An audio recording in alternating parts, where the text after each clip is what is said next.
Good morning, good morning, good morning, and thank you for joining me on another episode of the Roundtable Talk Show. I am your host, Sharifa Hardy, and I have another amazing show for you today. You're going to enjoy this show so much because I love it when our guests are so diverse. I must admit, I get bored when I talk to the same type of person all the time, or when my guests are all pretty much the same. When I get guests from different industries, it really piques my attention, and I'm sure it will pique your attention as well. So while I'm introducing the guests and getting the guests ready, I'm going to ask you to go ahead and share the show because friends don't let friends miss out on the Roundtable Talk Show. I want to go ahead and introduce our first guest. You will probably recognize her. She's here almost every other week. Each time she brings us a new aspect of her business, which is one of the things that I love about her. She is so diverse. We can talk about finances, we can talk about profits, we can talk about coaching, but we can also talk about sound healing and tarot. Please introduce and please welcome Sue Wilhite. Good morning, Sue. How are you? Good morning, Sharifa. Delighted, happy to be back on your show. I actually couldn't believe it either. When I looked at the date, I got the reminder and I went, really? Wow, I get to be on again this soon? Did I really do that in my calendar? So yeah, this is perfect. I love being here. Sue, but I'm going to ask this question because you are always so excited. You're always so upbeat. You always make us all laugh. And just with your response, why do you keep coming back? Why do you keep returning to the Roundtable Talk Show? Because I don't do anything that isn't fun. I love me some Sue. Really, this is so much fun. I seldom am on a podcast where my mind is challenged and engaged, and I come on because I want to interact with your guests. Your guests are always fabulous and amazing people, and I love being on the show because I get to meet some really amazing guests. And there's you. Okay. Throw that in there too. Right? I love being on the show with you because you are a fantastic moderator and interviewer. Even though you're saying that this is not an interview, you are an amazing interviewer because you elicit responses from people and you ask really interesting questions. Thank you. No, I didn't ask that question to get all of that, kudos. I just was kind of interested because people may be watching and say, yeah, every, couple of weeks I saw her about 8, 9 times. Why do you keep coming back? What's in it for you? So I was just kind of interested, but I do appreciate that. So I'm going to do something a little bit different, Sue, today than I typically do. I start off each show by allowing each guest to introduce themselves, but I wanted to introduce you briefly, and I'm going to come back and let people know exactly what you do. But I wanted people to know that you are here because you're going to blow people away. But I'm going to introduce our other guests and then come back and find out what you think about them. I want to go ahead and introduce Mr. Bryan Mattimore. He is an author. He's published 3 books. Some have been translated into different languages. He has another book that's coming up. And guess what?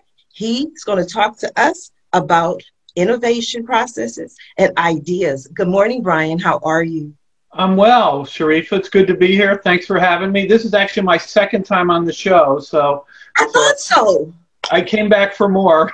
No, I was reading in my notes, and I said in the pre-show, I have to ask him, have you been a guest here before? But then I forgot. So my apologies for not giving you such a warm welcome. Well, it's quite all right. I came back because I learned something about myself and also about topics that the guests were sharing. So that was one part of my motivation for coming back. And also, I guess I was asked. So that was the combination that brought me back. So, yeah, I mean, we do, quote, what's known as ideation sessions. That's part of the work that we do. That's the current buzzword for brainstorming sessions, and we're expert in that. And I've personally facilitated over 1,000 of those, mostly for large organizations. But the important thing to note about these sessions, it's not just new products or social media ideas or advertising. It could be cost cutting or strategy. customer experience, sales, all of those have been sessions we've done. And so maybe later on I'll share some of the processes to help your listeners use and know some of these ideation techniques.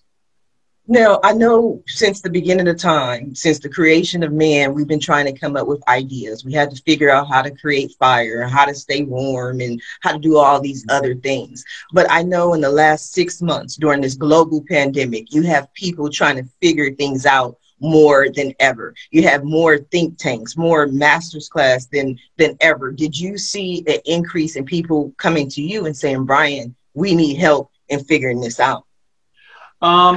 Yes and no. I had almost a dozen projects that went away in March, and these were for large organizations, Newman's Own, City of New York, Halliburton, etc. And so that was disturbing and distressing because these were in-person ideation sessions. But what was wonderful for me and for some of my clients is that we pivoted, right? And so now we do virtual ideation sessions. And we had done this before for GlaxoSmithKline and other organizations, but this was really tested our mettle as to would these work, how would they work, and it turns out that there are actually some huge advantages to doing these, quote, ideation sessions virtually. I actually just wrote an article about it that I'm going to publish in Ambition magazine on how to think about and structure virtual ideation sessions. So if you're interested, I could talk more about that. But the thing I would say is you're absolutely right. The need for ideas has increased dramatically, and it's fun to try to help our clients do that. No, I would love to hear more about the article. The article? Yeah. One of the things I will say is that, you know, because we're all suffering from Zoom fatigue, I presume, in these times, for instance, we had a 2-day strategy session in person that was postponed, and then they said, let's do it virtually. And so I structured it as 4 2.5-hour sessions over 4 weeks. And there were 2 big advantages to doing that. The first advantage is we had soak time between each of these sessions. Soak time is where you can make connections that you might not have made in just a 2-day overnight session. So people had time to think about it. And it also allowed me to, quote, redesign the sessions after each one. So session 1, and that would inform sessions 2 and 3 and 4. So that was one big advantage. The other big advantage that surprised me a little is that we could have different experts show up at different sessions. So we could tailor them more specifically, which is really hard to do if you have a 2-day ideation in person. If a guy flies in from Israel or France or Brazil, and you say, oh, we only want you for 3 hours, that's not going to fly. And so for those are 2 of the reasons that virtual ideation sessions have been pretty powerful. The other thing, by the way, is that introverts are less introverted, we've found, in these virtual ideation sessions. And introverts, as I don't know if there are any introverts on the show here today, but you know, introverts sometimes, at least in person, aren't as open and feel free enough to share their ideas, and also extroverts sometimes take over the meeting. So for those reasons too, the virtual ideation has really helped some of the extroverts shine, which has been wonderful. I like that. I'm an introverted extrovert. That's what I tell people. I love to be at home all the time and to store all my energy. That's why I do 1 show a day. And this is the extroverted part of me. That's it. The other 23 hours, I'm very introverted. Very interesting, Bryan. You know, Sharifa, that makes you like Johnny Carson, because I don't know if you know, he was an introvert, and then he would shine during his hour-and-a-half show.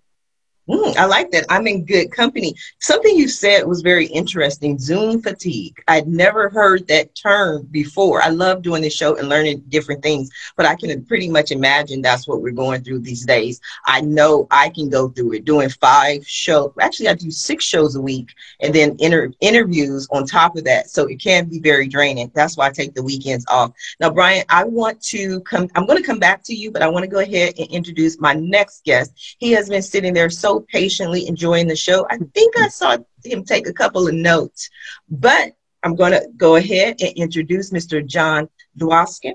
He is a business coach. He helps people to grow their business. But one of the things that I truly enjoy about reading about him, because I always talk about people's bios, and they always give you all these credits and certificates and degrees, and I did this and I spoke here. But I love the way that he can speak in layman terms. Instead of using all these words that sometimes people don't even know or understand, we understand when someone says, you don't want to just be big. You want to be very big. Good morning, John. How are you? Morning. Good. How are you? Thanks for having me on the show. You are so welcome. I'm excited to have you here. Thanks. Thanks. I'm excited to be here. I truly enjoyed your approach, the way you write, the way you talk. Even we were kind of joking backstage when you go to your website and you have your bio, you start off by saying, I apologize if it's long, but you incorporate humor into everything that you do. And I believe that joy and fun is the key to manifestation. Yeah. Well, I think humility is also really important. You know, like if you go to my press and media page, you know, the top of it says, never believe your own PR. You know, I think you always got to keep your ego in check. And wait, John, wait. I'm laughing because I saw it, but what the audience doesn't know, right below that is a picture of you on Forbes, though. So it's like, don't believe the PR, but here I am on Forbes. Right. Yeah, never believe it. Yeah. You know, so, you know, I'm in the business of, I coach people. I grow individuals and companies, and I love it. And I work with successful people who are stuck to get them unstuck and stay consistent. You know, so I love about what everybody, all these, I don't know what Tamika does yet, but, you know, just ideas and brainstorming and manifesting profits and really looking at things from, you know, a lot of times I think people don't look at things and quantify them, right? Measure them. And so I'm looking forward to being here with everybody. Why would you say, this is just a question, that people don't do those things? Because comes from a conversation my mother and I were having last night. This is my first show in my house this week, by the way. Sue knows that, everybody else doesn't. I've been in Seattle for the last week, and I went on this whole trip, had this whole experience. So I was talking to my mom, and she was like, how was it? I was like, no, it was good. There was no complaints. I had no problems. But after a while, if you kind of seen one, you've seen them all, you know? So for you, if there's so much information available, so many things people can do to change their life, why do you feel that they just maybe don't, or why they get stuck? You know, I think a lot of times people kind of get stuck in a certain frequency and a vibration, and they just get stuck and they become complacent. And then, you know, the only constant in life is change, and change is really hard. We resist what we need to do the most, and putting self-accountability in place to actually measure something is something that we can just kind of let ourselves down. And so to raise our frequency, to raise our vibration by putting specifics and measurables in place, not only on a business plan for our business, but our own personal well-being as well. You know, it's hard. It's hard because when you reverse engineer quantifying things, there's a lot of consistent work that needs to be done that compounds consistently over time. And so, you know, I think people, you know, they got to be ready to do the work. And so that's why I think sometimes people don't quantify things, because they're just not ready for the work. And so, yeah, yeah. Or maybe they do become complacent. Like you said, I was having this conversation in Seattle, and they were talking about how many small businesses or entrepreneurs don't know how to grow their businesses. And so I said, well, it's not always that they don't know, because there's so much information at hand. But I gave her the example of my father. My father's had his own plumbing business in California since 1985. So I've spent the last 30 years trying to like, okay, Dad, let's grow, let's expand. He's like, no, I'm okay. You know, I make enough. And now he just retired. So he definitely doesn't want to expand. So I think that may be part of the difference between being big and being very big. Well, I think the difference also is daily execution, consistency. You know, the same level of consciousness that gets us to where we are in this moment is not the same level of consciousness that's going to get us to where we want to be. And especially now with COVID accelerating things, you know, this next decade is going to be a decade of adaptability and pivoting and just ultimate change like we've never seen before. You know, the studies pre-COVID were showing that by the year 2030, 85% of the jobs that exist do not exist today. By the year 2025, 75% of the global workforce will be millennials. That doesn't even include the Gen Zs.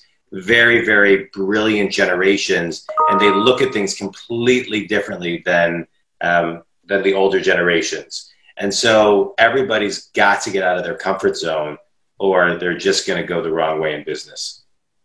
So I think you answered the question that I was about to ask, but I'm still asking my question because I know people are going, okay, but how do I do that? What does that look like? Because some of the people who tune into my show are retired people. They're people who, you know, will tell me, Sharifa, I couldn't even figure out Zoom. I have to help them get on Zoom. So how do I adjust and stay relevant, especially when they might have concerns about Social Security or retirement?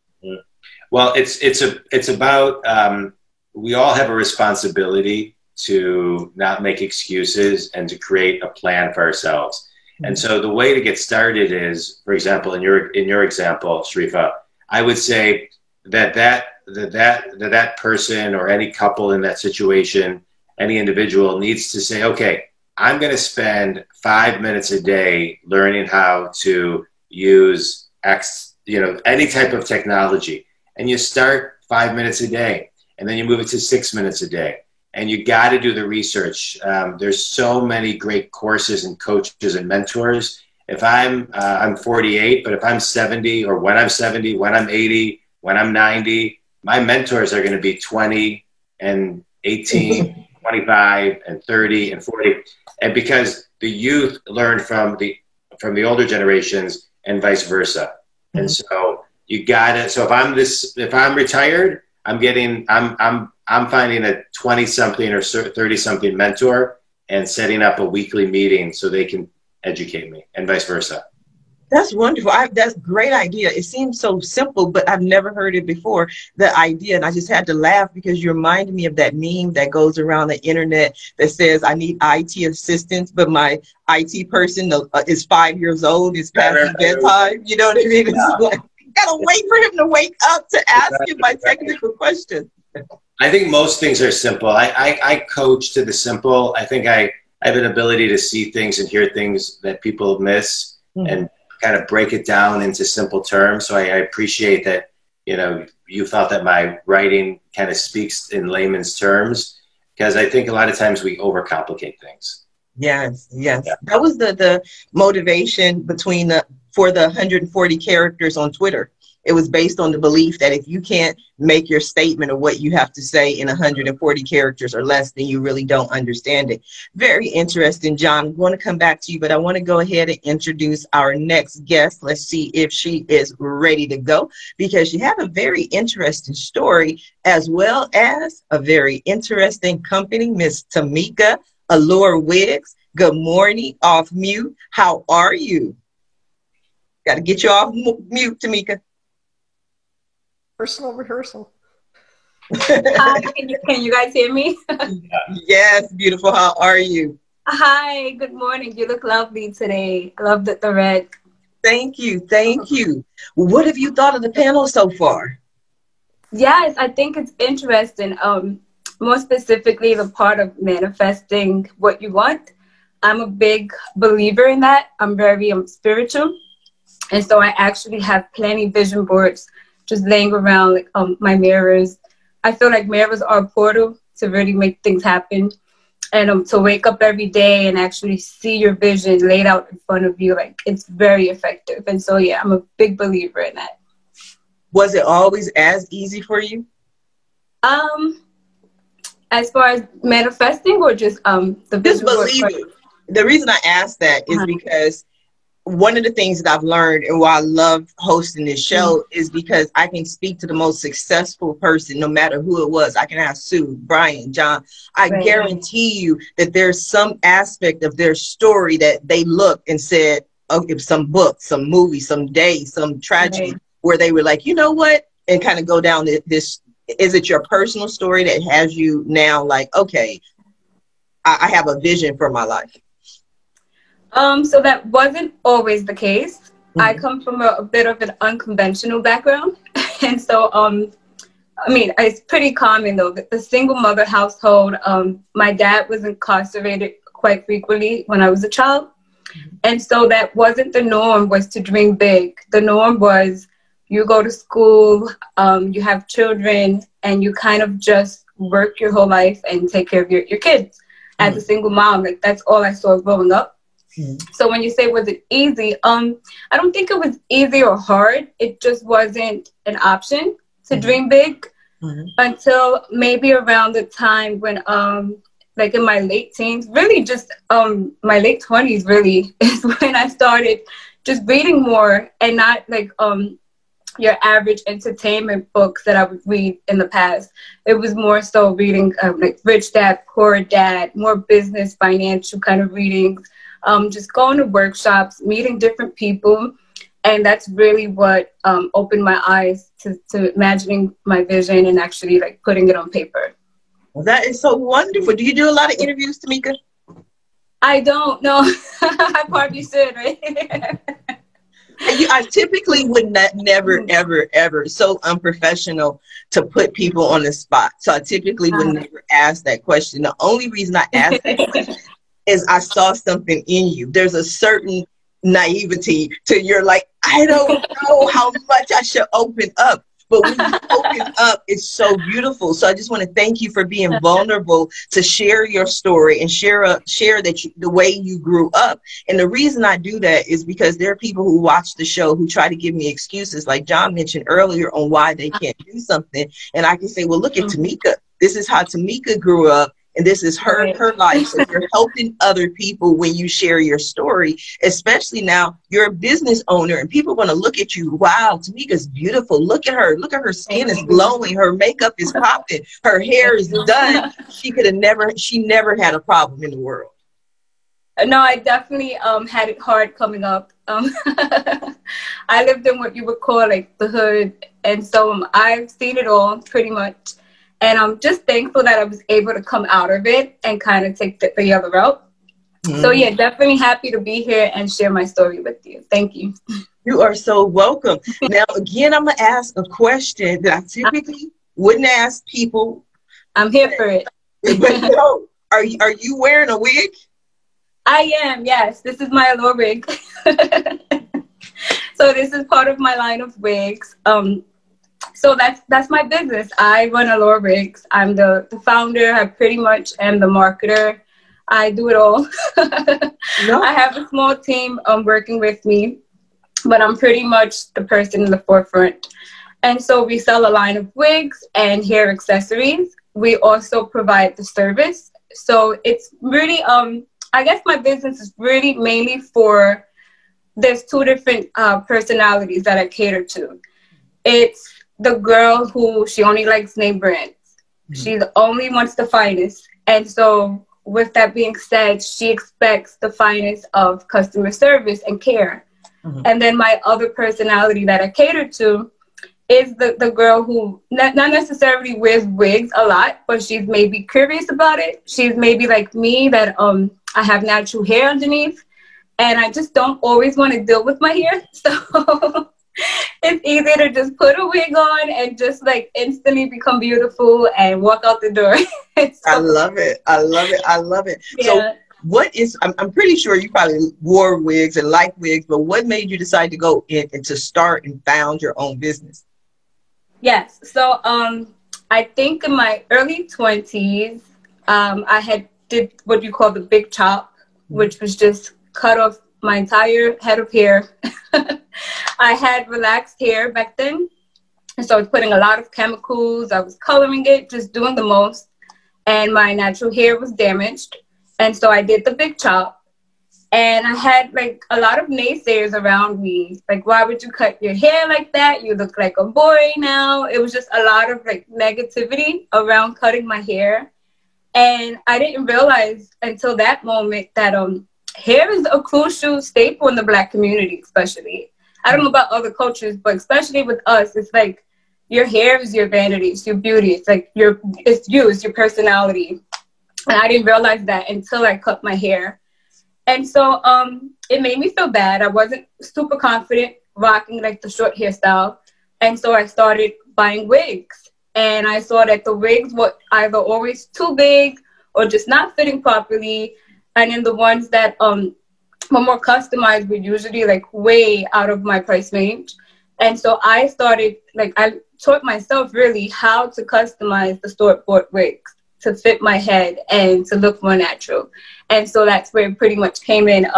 Just having people compliment me, oh, where'd you get your wig from? Oh, you made it. Can you do that for mine? And so that's pretty much how it started. I love it. You are glowing, by the way. I don't know what water drinking fountain you came out of, but I see some of that. Where are you located? I'm in Brooklyn, but I think it's the ring light that has me glowing. Keep that ring light. Keep that ring light, because you look amazing. I'm going to come back to you, Tamika. I want to go over to Sue. Sue, what a great show. What do you think? Oh, my goodness. So I'm going to totally hijack Tamika here. You can't because Tamika, you know, you see that I've got short hair right now. A year ago, I had hair beyond my knees. Oh, wow. And that was sort of my signature of, you know, Sue has long hair. I had that hair for over 11 years. And last year at the summer solstice, I shaved it off. Boy, you talk about the big chop. I went bald. I deliberately went bald because I had just been to a women's conference that had a number of women of color there. In fact, there were only 3 white women there, which actually I thought was kind of cool. Women in business, and yes. And so many of them were talking about having alopecia, which is not being able to grow hair. And they were so ashamed of it. And they wore wigs because they couldn't grow their hair, or their hair came in all patchy. And I thought, wait a minute, you're beautiful. You know, that shouldn't define you. So when I shaved my head, I put glitter on it and I rocked the bald so that I could show up for other women going, look, this is what you could do. You could totally rock this bald look and still be beautiful, still be glowing, still have it, and just show up these people who are, as you said, the naysayers, who are, oh my God, what did you do? You can't do that. Da, da, da, da. It's like, you know what? It's my body. It's my hair. I get to do what I want. And wearing wigs, yeah, if you want to change up your look, if you want to use that as part of your personal style, yeah. But shame should never be part of that. So good for you for you know, giving women an option for doing that. But I totally get it, Tamika. This is awesome. And I'm starting back up now that I'm kind of recovering from COVID a little, and starting a whole campaign called Get Your Glitter On. And it's all about being able to shine and be there and be out there, whatever it is that you're doing. And you know, so work some glitter into your wigs. Right. I love that. John, got any glitter? I mean, I wish I had some more hair, you know. Yeah. Just put the glitter on it. It used to be here, and then, I don't know, it just slowly kind of like started to disappear. But I'm grateful for what I have. Mika might be able to help you out. You never know, Brian. So, Sharifa, I need to tell a hair story then, since we're on the hair thing. And this will tie into what Tamika said. We were hired by Procter & Gamble, the Clairol division, to invent new hair care products for them. And this was specifically for older women who had gray hair. And so one of the ways that we got at insights about what women wanted and thought, and this ties in a little bit to Tamika's vision board, we had women do collages before and after they felt when they had not and then had colored their hair. So before they colored their hair and after they colored their hair. And it was, for a male, you know, my wife spending hundreds of dollars to get her hair colored. I'm like, what the hell are you doing? You know, I mean, what are you doing? It showed me how important hair was, particularly to women, the collages before hair coloring looked like the apocalypse. I'm not kidding. There was, you know, women who were depressed and sad, and, you know, it was like, you know, Hades. I mean, it was awful. I couldn't believe these collages. And then after hair coloring, you know, women running through fields and brightness and light, the way Tamika is, you know. And so those gave us some tremendous insights into the product, and that led to the product called Gray Solutions for, you know, hard to color gray hairs, because we knew how important that was for women. So I just wanted to share that, because for a male, that was, meaning me, that was an amazing experience. Wow. That's one of the things that John talks about. It's the John Dwoskin experience. Why use the word experience, John? You know, when I was coming up with the name for my business, I was reading, I didn't know what I was going to call my company, but I knew I wanted to have my name in it, because I guarantee all my work. And so I wanted my name not only as, I just wanted it part of my brand. And so I felt like if I put my name on it, that's a great piece. But I didn't want to be John Dwoskin business coach, John Dwoskin consulting, you know, that just seemed, so I didn't know. And I was reading a book, and I came across the word experience, and it was just talking about all just experience and user. And I thought, oh, you know what? That is exactly what I want, because I want to have an experience with a client, and I want the client to have an experience of an epiphany, a raised level of awareness, a raised level in a mindset, because I think that's where the work begins, right? So an experience is something that is a paradigm shift. It just, one little thing makes a really, really big impact. And then my tagline came about where, you know, my tagline was "Grow your business big," and I was telling a friend, we had some friends over, and I was telling them my tagline, and he said to me, "Really big." And then the word "really" didn't resonate with me, so I changed it to "very," and that's kind of how that came about. But the reason I did that tagline was because I wanted it to be a little bit kid-like and kind of take you back to kind of that youthful place before you get clouded with all your, you know, your stuff. Mm-hmm. Yeah, but that's what you do. You want to think big, not just big, but very big. And I love the use of the word experience, and especially your explanation. On October 9th and October 10th, I'm having a Powered by Purpose 2-day teleconference, and Sue Wilhite is one of the presenters. We're going to do sessions, some of the things like Bryan was talking about earlier, teaching people and helping people. But you know, when you go there at the top, that's what it says. It's an empowerment experience, you know, and that's one of the things that I wanted people to have is an experience. Bryan's holding something up with me. Well, I'm just showing that my newest book or the book that came out most recently is 21 Days to a Big Idea, right? And so I just thought I'd say that because we're talking big ideas here, right? Okay, so same question I asked John. Okay, so why not just 21 days to an idea?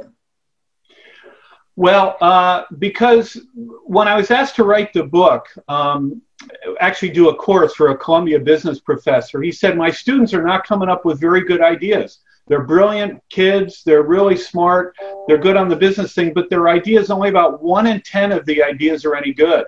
Mm-hmm. And to have just one idea for a business is dangerous in a way, because when you do the research and go talk to people, most often you will find it's not probably a big or a great idea. And so this process, this 21 days to a big idea, is for you to get a lot of ideas, dozens and dozens of ideas. And this gets back to what Jonathan said, do something every day, right? So this is a program to do it every day. And from that, if you have 30 or 40 ideas, there will be a few really good, at least 2 or 3 or 4 or 5 really good, quote, big ideas from that process. Because ideation is a numbers game. Just like the students, only about 1 in, you know, maybe about 1 in 50, 1 in 10, 1 in 5 ideas are really very, very good. Most of the ideas in our sessions are not particularly good. Mm-hmm. It's at 10 or 15% that are good. So that's what it's all about, a big idea. Because if you're an entrepreneur, you're going to run into resistance, and you want to make sure that your idea is big enough and important enough to devote your life to. So Bryan, let me ask you, we have Tamika over here. She has this story, how she came up. She has a vision for her life. She wants to create generational wealth. She wants to be different than her past. She has a passion for looking amazing. She loves her business. She founded her business, but it's one product. It's a wig. But she has to have new ideas on ways to grow her business. What would you say to someone like her? Oh my God, there are a million things I would say. One is to talk to your customers every time you're seeing them and fitting them and say, well, what are the problems you're having with this? Or what are the opportunities? Or what are some experiences? What are you doing next week? Oh, I'm going to a ball. Do you have a wig that would work well for that? So you could line extend off your current product offering. This is what Sue talked about, is sort of adding glitz and glamour, quote, line extensions. Tamika sounds like she's already started to extend into other hair care products for sure. The other thing is that anytime you have a product, you might think about what are some of the services that we could add to that product that could be revenue streams for us. So obviously delivery and all that kind of stuff.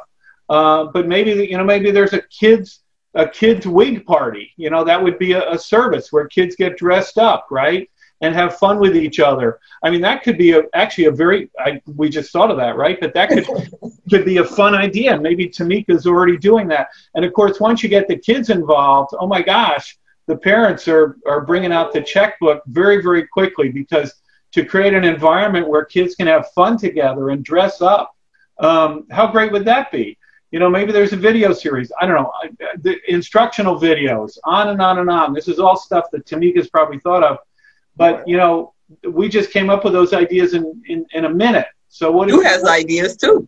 Yeah. Every idea every day for an hour. Could you imagine how many ideas you'll have? Yeah, you could partner with folks. You could partner with people who do makeup or people who do photography and do whole packages that would be not just you. This is where mine typically goes. How can you partner and make it bigger? How can you bring it out into the community? Maybe there's somebody who has a similar background to you who loves taking pictures. How can we grow their business by integrating them into this and maybe filming the kids' party or what have you? Something like that. How can you partner? Yeah, and I think actually virtual parties where everybody has to wear a wig. How much fun would that be? Or maybe they're historical characters. So Tamika has a whole line of historical wigs, and you have an ideation session where everybody gets to be a different famous person. So one person's dressed up like Newton, another looks like Marie Antoinette or whatever, and you're coming together on this virtual session. How much fun would that be? Or maybe Tamika creates apps that allow people to have different hairstyles as a way to promote her business. So it's not just the boring five of us with our normal hair here, but we've got all these funky hair pieces on. How much fun would that be?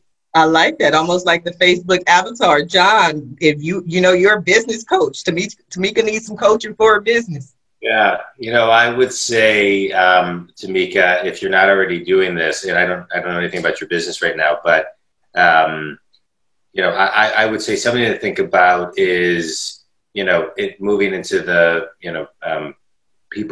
women who are going through cancer treatment, thinning hair. I know, I don't really know much about thinning hair, but I do know about, people who are going through cancer treatment. I've had many women in my family who have wigs and they look like wigs, who in the past. And so, the technology and everything today is so much more vast. And I would say, I'm not sure what you're doing from a social media perspective or a marketing perspective, but really taking some of the things that we're hearing today and doing some really, some social marketing where you're really connecting emotionally with all of the, even like the L'Oreal examples that Bryan gave. I mean, really connecting with people emotionally, because that's how I think they're going to connect with your products, even more so. And then just looking at different price points, right? I mean, the deeper the emotional connection, the more people will walk in the door, and the more different, low to high end price points that you can offer all those people. So I have a build on that. Here's a really, I don't know if it's odd, but it could be, center column Wall Street Journal story that could come out of this.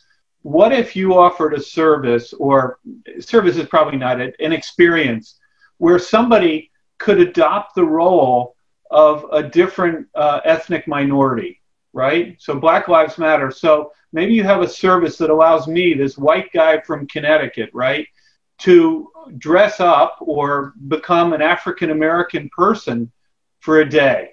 And what my experience would be like doing that. And so you do the wigs, or you do the makeup, you do all this. And so for me to go around the world as a Black male, what an extraordinary experience that would be for me. And you could certainly get amazing stories that would come out of that. And so Tamika, you could be known for helping, racial equality by offering this service for those people who wanted to try it. Tamika. I'm here, guys. Yes, all very good ideas, definitely.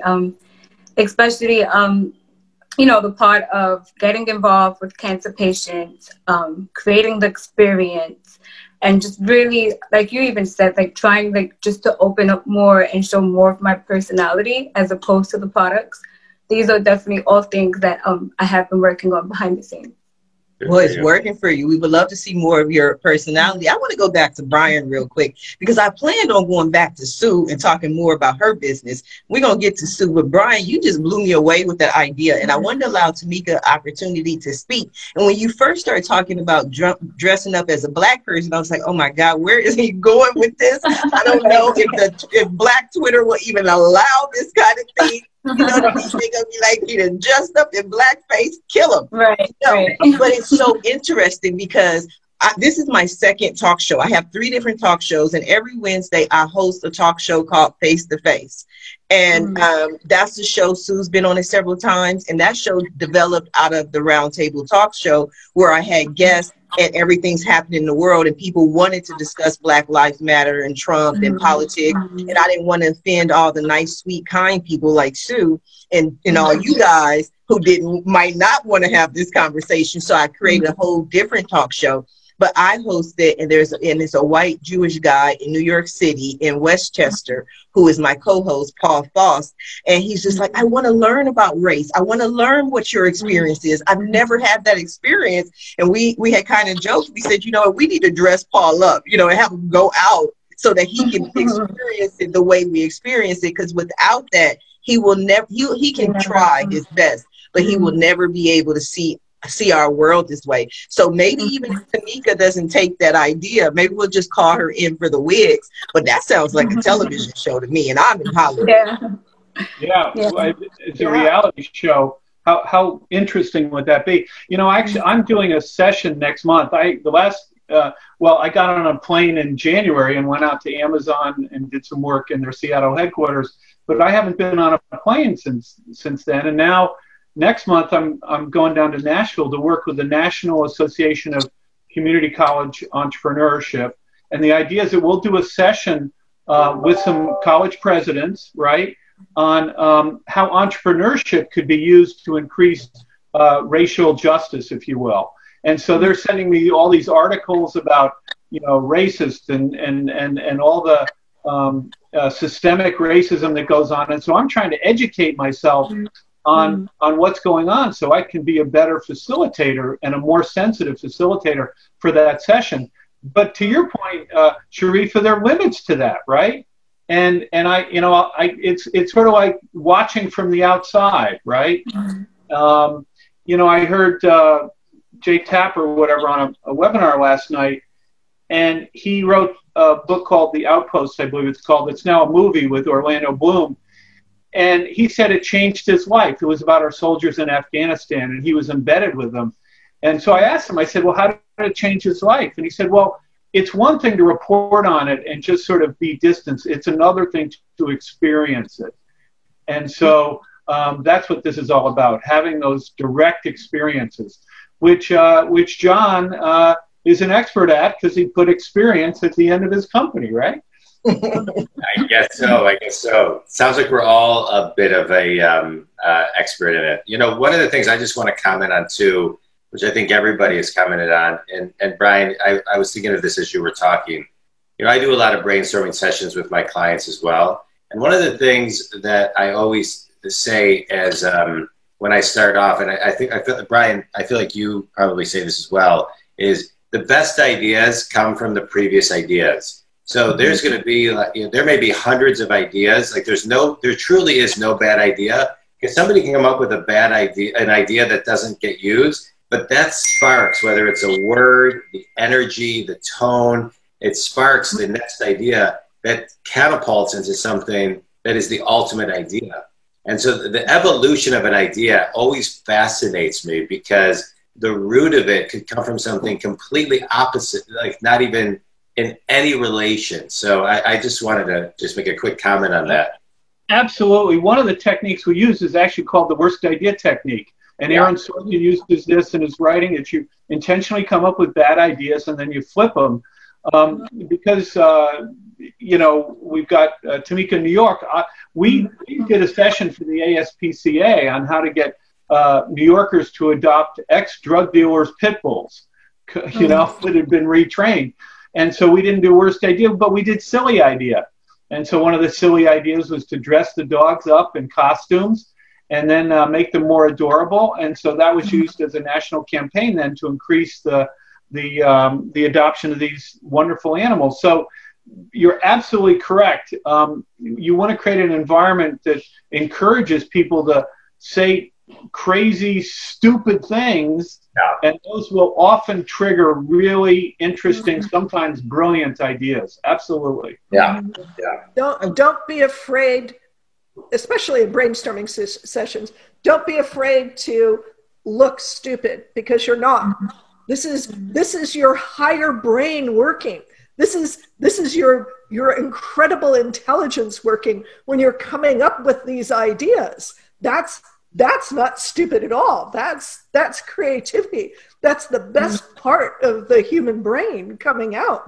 And you know, just go for broke.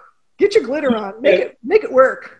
So when I hear people in my sessions say stuff like, this may be a bad idea, or this may be crazy, but I always sort of, if I had gold stars, I'd give them to them, because that says they're trusting the group enough to not have fully formed ideas, to have intuitional predispositions, and to trust the group enough to not, you know, judge them and share those. And those will often, to John's point, spark ideas. So absolutely. Yes. Bryan, which I want to go back quickly to what you were saying about what you were working on in the projects. And number one, I would say, if there's anything that I could do to assist you with what you're doing, please let me know. But have you ever seen the movie 13? The movie 13? No, I don't think so. Well, I would recommend, as part of your research, watching the movie 13th. It's about the 13th Amendment. It's available on Netflix. It's by Ava DuVernay. I never pronounced her name. I messed it up. But 13th is on Netflix, so you can watch it. And on Face to Face with Paul, what we do, because he's like, I never knew about this, I never knew about that. We give Paul homework. And so his homework for the last week was the movie 13. So he watched it over the weekend, and then we discussed it on Wednesday's show, and he was just blown away. But one of the things it talks about is everybody references the 13th Amendment, and the 13th Amendment was the amendment that freed the slaves. However, the way the 13th Amendment was written was that they are free unless they are prisoners. And so it starts off and it goes clear up into like 2015, talking about the history of America since the 13th Amendment, and how it was used to, if someone was standing outside, they'd be arrested for loitering. If someone was unemployed, they'd be arrested for not having a job. So now that you've turned people into prisoners, you can do whatever you want with them. And it talks about how 1 in 17 white males is in prison. 1 in 3 African-American males is in prison. So it gives you a lot of information, data, and statistics. And so for what you're doing, I highly recommend that you watch it. Tamika, you're nodding your head over there. Nobody. I know all about it. So yeah. Well, thank you, Sharifa. You know, before we end, I feel like I have to say something here, and this was triggered by Jonathan's, what he had said. You know, he talked about humor and humility, right? And I looked at the root of that, and they both have the word hue in them. And then I was trying to think of a third HU word, and it could be huddle maybe. But I don't know if you guys know, but the hue, HU as a word, is a sacred spiritual word. And it's like Om. And so, you know, if people in the audience want to chant that word, hue, it offers protection and spiritual growth.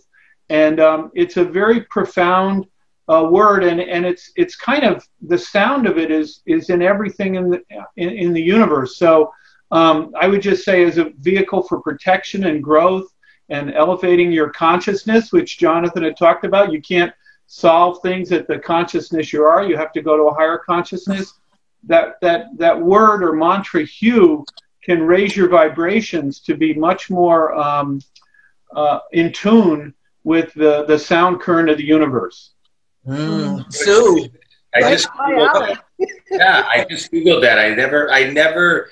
My wife is a energy healer, and we go to holistic healers and Buddhist monks and things of that nature. But I've never heard of that, so I just Googled it, and it's referred to as experience. That seems to be a theme with this experience. It says experience the sound of soul, the sound of soul. It's like this. Yeah, that's wow. That's great. Yeah.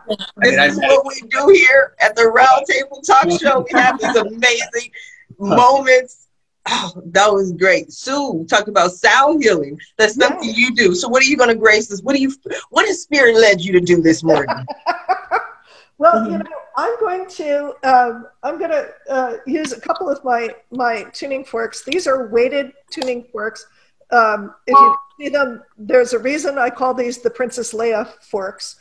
They've got these weights on the end, which means that they don't sound as loud. I mean, I can strike one of them, and from over here, you can't hear it. If I bring it closer to the mic, you might hear a very deep sound. Yeah. But what's really fun about these, one of them is 144 hertz, and the other is 89 hertz. And these are mathematically spaced. These are steps in the Fibonacci series.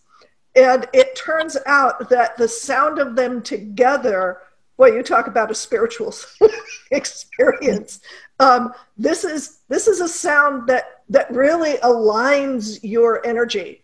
It aligns literally the electrical current in your body. And so I'm just going to play those together for everybody. We'll see if I can get this to...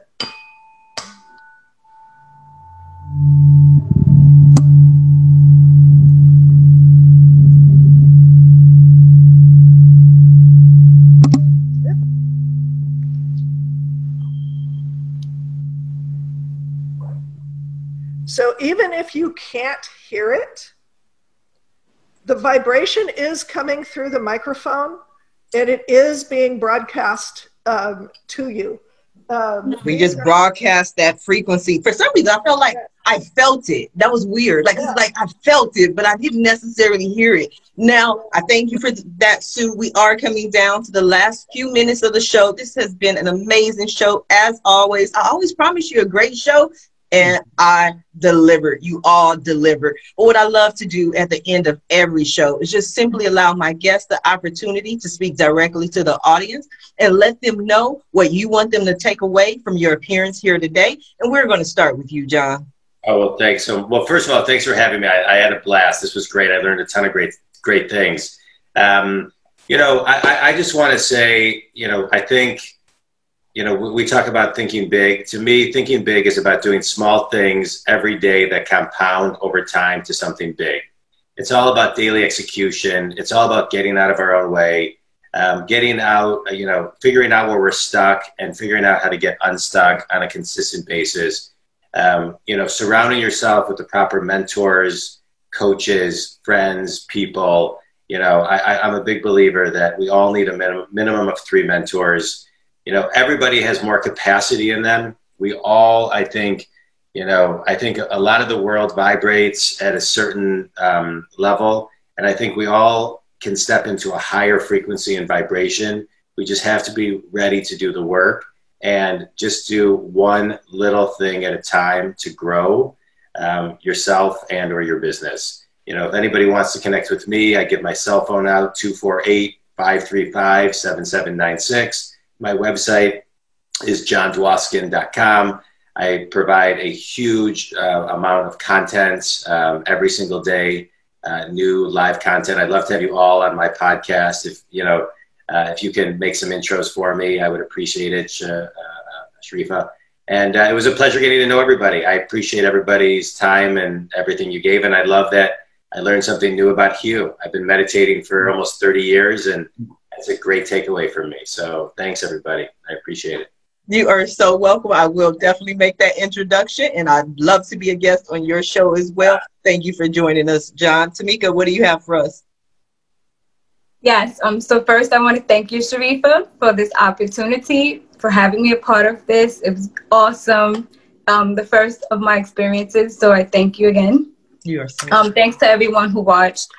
I think my takeaway for Allure Wigs is that we want to empower females to appreciate your natural hair, but to also put on a different wig unit and just like be who you want to be, look the way you want to look, and feel confident doing so without like fear of judgment from anyone else. And so on top of the products, we do have the service for those who are pretty new to wigs and just don't know where to start. We offer free consultations. We also offer the actual service of installing the units onto our clients' heads and just pretty much customizing it for that perfect fit. And we can be found at allure-wigs.com. Thank you, Tamika. Yes. Bryan, what do you have for us? Well, I would just say to the audience, don't ever feel you can't come up with a big idea. It takes work, but, it's like anything. If you put your attention on it, it's like the antenna technique. If you need an idea, there are all kinds of resources out there to help you do that. My book, certainly, but you can set that wish, and then it'll attune you to the universe. You will get ideas, and then you can have people help you. I was out to dinner with my kids, and I had them ideating with me, and I couldn't believe how creative they were, frankly. So the people around you can help you come up with those ideas. And there are techniques, and it's more than just saying, got any ideas? There are dozens and dozens and dozens of different techniques and ways to trigger those ideas that people should be aware of, because ideas move the world, right? We all should be good ideators. And so if people need to get in touch with me, my website is growth-engine.com. It's Growth Engine. 21 Days to a Big Idea is probably the best book now that I could recommend to the audience. And feel free to get in touch with me by email. It's bmattimore@growth-engine.com, and I'm happy to answer any questions you have or help you in any way I can. Thank you, Bryan. Sue, go ahead and take us out. Oh, boy. Gosh, Sharifa, you have the best guests. I do try. I said that at the beginning, and this group of people has just blown me away. This is so cool. This is why I keep coming back on your show. You're amazing. And gosh, to add on to whatever the other folks here have said, the amazing, brilliant people here, very few people watching this show are really stupid. The people watching this show are really intelligent, amazing people. And what I would love is for everybody watching this show to really get it, how amazing, how powerful, how beautiful, and how incredibly smart you are. So there's no excuse for being stuck. Figure it out and ask for help. Get somebody to help you, because sometimes all you need is just that little thing that lifts you up a little bit, and then you're off and running. You just needed to have, the thorn taken out of your foot, and you're going. So do that and go out and change the world. I love it. I love it. I want to thank you all for being a guest on today's episode of the Roundtable Talk Show. I also want to thank you for watching the show, but please don't just watch the show. Share the show and visit our guests. Contact them, connect them, send them a message, send them a tweet. And when you do, please let them know Sharifa Hardy says hi. And if you are interested in more ways that I can help your business, to buy your tickets, pick up a couple of tickets for the Power by Purpose 2-day empowerment experience on October 9th and 10th, or maybe you're interested in being a guest on the Roundtable Talk Show, please visit my website at ashsharifa.com. Until Monday morning, everyone have a safe and a blessed weekend. Bye now.